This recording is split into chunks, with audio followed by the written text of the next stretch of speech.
Estamos no Conecta, Processo Penal em Debate, um podcast que trata de temas relevantes do processo penal. Sou Nereu Giacomoli, professor da PUC do Rio Grande do Sul e advogado. Comigo, o professor da PUC do Rio Grande do Sul e também advogado, Marcos Eberhardt. Este é o episódio número 55, que vai tratar da cadeia de custódia da prova no processo penal, a qual apresenta vários problemas. Um deles, talvez o mais sensível, diz respeito aos efeitos da não observância e da violação da cadeia de custódia. Conosco, a convidada de hoje, a professora Maria Eduarda Amaral, que é pesquisadora do INCT Forense, vinculado ao CNPq e à CAPES. Também doutoranda em Ciências Criminais pela PUC do Rio Grande do Sul e professora da especialização em Processo Penal Contemporâneo e colaboradora da Comissão de Perícias da OAB de Pernambuco. Então, Maria Eduarda, obrigado por ter aceitado estar conosco e tratar do tema de hoje, acerca da cadeia de custódia, um tema que já andou pelos tribunais do nosso país e a doutrina ainda é incipiente neste tema, mas que em outros países já há uma doutrina mais solidificada acerca da cadeia de custódia da prova no processo penal. Muito obrigado, professora Maria Eduarda, e está com a palavra. Obrigado, professor Nereu. Gostaria de agradecer, então, o convite para participar aqui do Conecta, para estar conversando com o senhor e com o professor Marcos, a quem eu também estendo meu agradecimento, sobre esse instituto, né, da cadeia de custódia, que é justamente o meu tema de pesquisa no doutorado em Ciências Criminais, e que, a partir da regulamentação, né, da Lei 13.964, foi inserido no Código de Processo Penal, e que nos trouxe ainda, então, mais questionamentos ainda acerca do que o legislador positivou, né?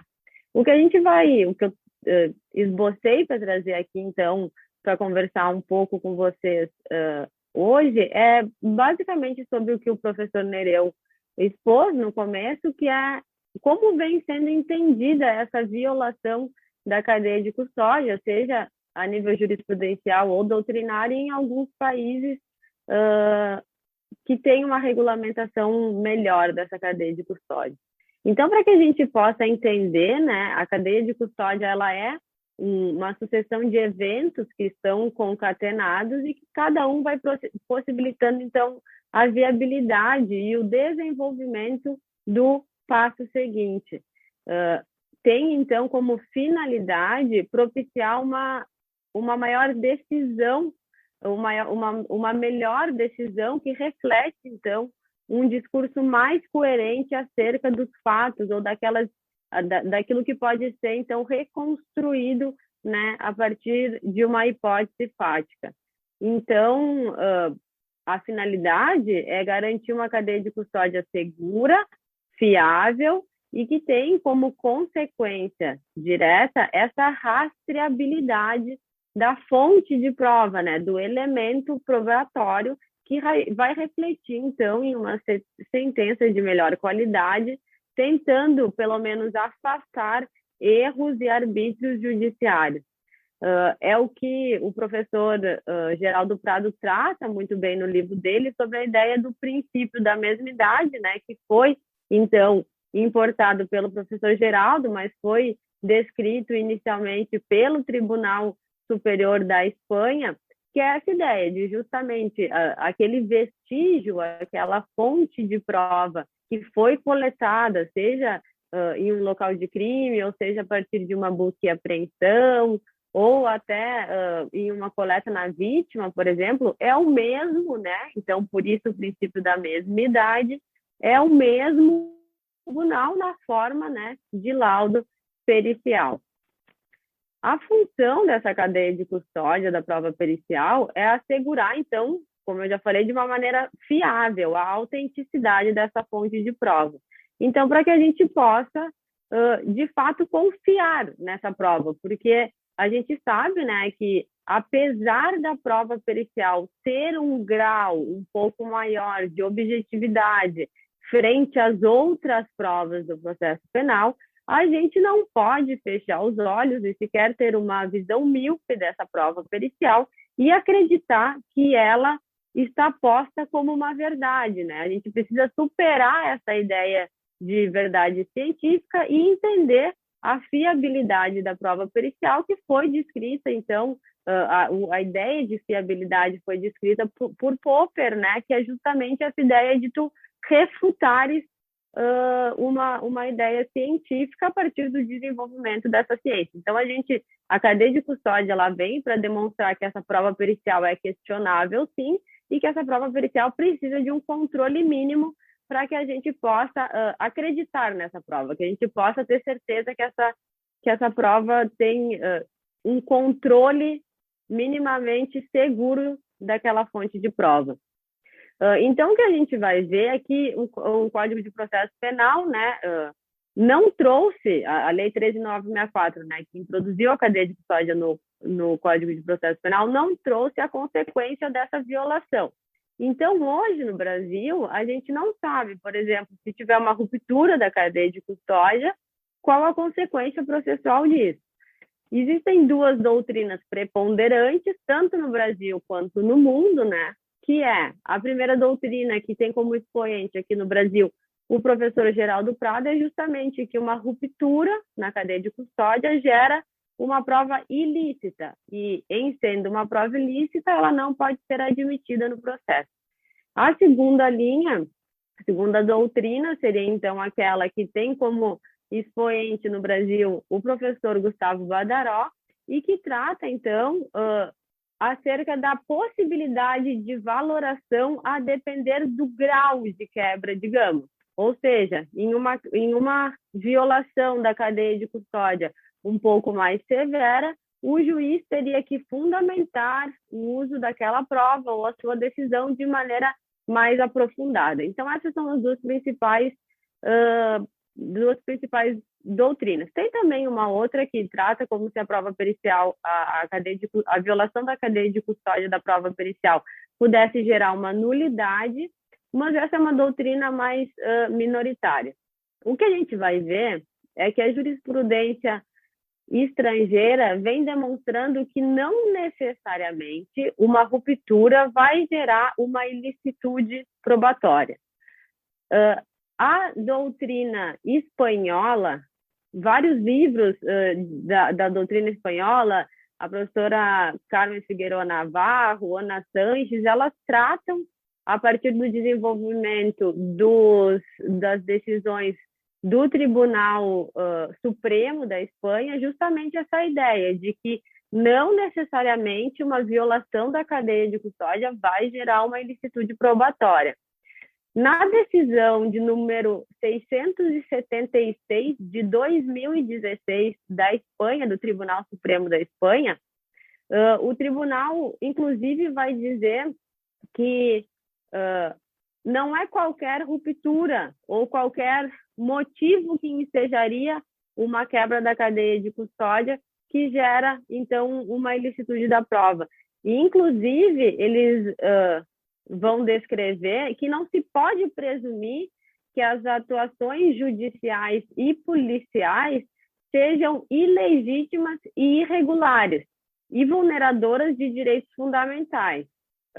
Enquanto ele vai dizer que quando se trata da defesa, a gente acredita e a gente trata do indúbio pro réu, a gente não pode falar de maneira diferente da estrutura judiciária e da estrutura policial e investigativa.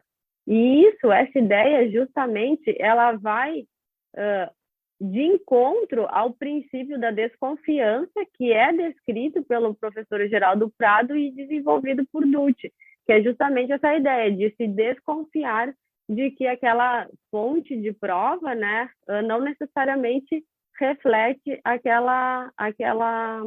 aquele laudo. Então, a gente já vê um desenvolvimento nessa linha. No Brasil, o habeas corpus 574/103 de Minas Gerais, de relatoria do ministro Néstor Cordeiro, ele vai dizer que, com relação à ilegalidade referente à cadeia de custódia de um material genético, tem-se que, apesar de o ofício ter sido elaborado de maneira concisa, sem indicação de número do pacote do laudo, não restou comprovada a quebra da cadeia de custódia, uma vez que a simples concisão do ofício e a ausência de indicação do número do pacote não são suficientes para reconhecer a ilegalidade. Então, aqui a gente já vê também um desenvolvimento da jurisprudência brasileira na linha de uma necessidade de demonstrar, muitas vezes por parte da defesa, de que houve, então, uma ruptura dessa cadeia de custódia, o que, ao meu entender, é uma total inversão do ônus da prova, porque não compete à defesa indicar que a cadeia de custódia está íntegra. É competência do Estado que produz, ou seja, dos órgãos periciais, demonstrar que aquela cadeia de custódia, de fato, está íntegra.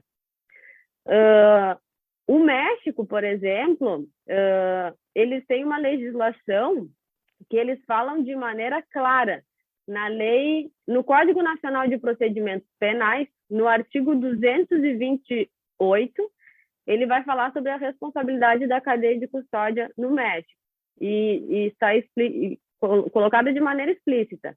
Quando, durante o procedimento de cadeia de custódia, os indícios ou vestígios do fato delitivo, assim como instrumentos, objetos ou produtos do delito se alterem, eles não perdem o seu valor probatório, a menos que uma autoridade competente verifique que tenham sido modificados de tal forma que tenham perdido a sua eficácia para acreditar o fato ou a circunstância que se trate. Ou seja, a gente vê aqui que está posto numa legislação que a violação da cadeia de custódia não necessariamente vai gerar uma ilicitude, a não ser que se demonstre que, de fato, aquela alteração impactou no caso concreto. E, de maneira semelhante, a Lei 906 da Colômbia, né, que é o Código de Processo Penal deles, vai dizer no artigo 273 que um dos critérios de valoração da prova pericial é justamente a cadeia de custódia, a demonstração da cadeia de custódia. Então, aqui a gente já percebe que tanto jurisprudencialmente quanto a partir da doutrina e também em alguns aspectos legislativos, o que se vem construindo de maneira mundial, né, mais abrangente, é que há uma necessidade de se demonstrar no caso concreto que, de fato, aquela violação da cadeia de custódia gerou, então, alguma alteração, algum problema que impactou de maneira direta no resultado e no caso. Então, não é uma mera violação que vai, digamos, a exemplo, a colocar um número do lacre equivocado ou deixar de colocar o horário que foi realizada a coleta. Isso não seria suficiente se não fosse demonstrado que a fonte de prova, de fato, gerou algum problema no caso prático. Então, a gente percebe que é assim que a doutrina, a jurisprudência e também algumas legislações estão se desenvolvendo. Agora, se eu concordo que assim seja, me parece que no processo penal é bastante... É necessário que se tenha um cuidado um pouco maior, porque a prova pericial, como a gente sabe, ela tem um caráter muito importante. Muitos juízes interpretam e levam a prova pericial como uma prova muito necessária e importante para a resolução, né, daquele caso, para a formação da sua convicção. Então, me parece que quanto mais a gente conseguir garantir uma cadeia de custódia idônea, melhor para a prova pericial. E violações nessa cadeia de custódia não me parece que sejam possíveis em um cenário democrático de processo penal. Acredito que, pelo nosso tempo, seria essas as contribuições iniciais que eu teria. Mais uma vez, eu agradeço a participação aqui no Conecta para conversar com vocês. E eu passo, então, a palavra aos professores.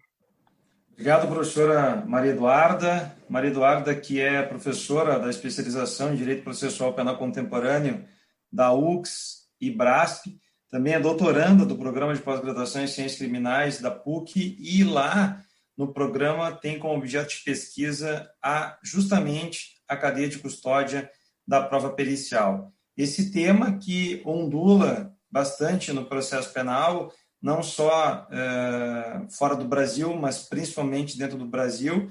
Nós temos algumas decisões no STJ e no Supremo Tribunal Federal, trabalhando o tema dentro da ideia, como a professora Maria Eduarda colocou, de uma necessidade de segurança, ou seja, de manutenção da fiabilidade da prova, para utilizar aqui as expressões que o professor Geraldo Prado encampa nas suas obras, mas também nós temos decisões, principalmente nos tribunais superiores, que levam a discussão para o ponto de vista do convencimento do juiz.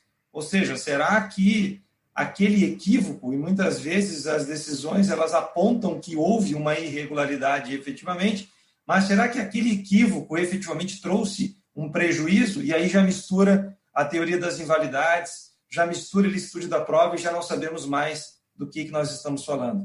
A verdade é que o pacote anticrime, de alguma maneira, avançou ao colocar uma metodologia mínima sobre a cadeia de custódia da prova, mas perdeu a oportunidade de poder impactar e explicar o que pode dali derivar no momento em que a cadeia de custódia da prova não for respeitada. Se a prova é a essência do processo penal e se, dentro da ideia de prova, eu vou passar pelo contraditório, dentro do devido processo legal, evidentemente, de processo justo, e eu não tenho a garantia de que a prova que está endereçada à condenação, principalmente a condenação, eu não tenho a garantia de que essa prova efetivamente é fiável, então como é que eu posso discutir a existência da própria palavra prova na sua origem? Será que eu poderia fazer isso, considerando que eu não tenho segurança sobre a fiabilidade da cadeia de custódia? Esse foi o episódio número 55 do Conecta Podcast, com a presença da professora Maria Eduarda Amaral. Compartilhe conhecimento pelo Conecta Podcast Processo Penal em Debate com Nereu Giacomoli e Marcos Eberhardt. Esse episódio, que está no ar hoje, 2/6/2021.